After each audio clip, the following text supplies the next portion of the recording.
থাকা প্রয়োজন, ছাত্র জনতার কাতারে থাকা প্রয়োজন, এবং আমরা যে গণতান্ত্রিক পরিবর্তনের আকাঙ্ক্ষা করি সেই আকাঙ্ক্ষার জন্য এবং আমার যে গণ অভ্যুত্থানে যে ছাত্র জনতা অংশগ্রহণ করেছে সেই শক্তিকে সংহত করতে আমি মনে করেছি যে আমার সরকারের থেকে আমার সরকারের বাইরে রাজপথে আমার ভূমিকা বেশি হবে, এবং আমার বাইরে যারা আমাদের সহযোদ্ধা রয়েছেন তারাও এগিয়ে চান, এবং সেই প্রেক্ষিতে আমি মূলত আজকে পদত্যাগপত্র জমা দিয়েছি।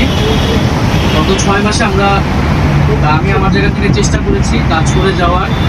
দুইটি মন্ত্রণালয়ের বাইরেও অনেক অতিরিক্ত দায়িত্ব আমাদের পালন করতে হয়েছে। আমরা চেষ্টা করেছি এবং মন্ত্রণালয়গুলোতেও আমরা কিছু কাজ করেছি, যে কাজের ফলাফল হয়তো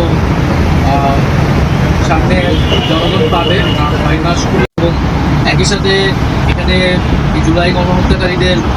জুলাইয়ের যারা গণহত্যাকারী তাদেরকে গ্রেফতারের বিষয়টা, বিচারের বিষয়টা, সেই বিষয়ে আমাদের কিছু নজরদারি থাকা সত্ত্বেও কাজ করেছি। আমি জনপ্রশাসন কমিটির একটা দায়িত্বে 2 সপ্তাহ মতো ছিলাম। 2 সপ্তাহ মিটিংয়ে আমরা সিদ্ধান্ত নিয়েছি যে যারা 18 সালের কিস্তি ছিল এবং দুর্নীতির সাথে জড়িত ছিল তাদেরকে সরানোর ব্যবস্থা, এরকম কিছু উদ্যোগ আমরা নিয়েছি। এবং আমি আশা করব যে অন্তর্বর্তীকালীন সরকার সামনের দিনগুলোতে জনগণের যে আকাঙ্ক্ষা, গণতন্ত্রের যে আকাঙ্ক্ষা, সেই আকাঙ্ক্ষা বাস্তবায়নে তারা সচেষ্ট হবে, এবং দেশের যে আইন শৃঙ্খলা পরিস্থিতি, সেই আইন শৃঙ্খলা পরিস্থিতি এবং দ্রব্যমূল্য নিরসনে তারা সফলতা দেখাতে পারবে।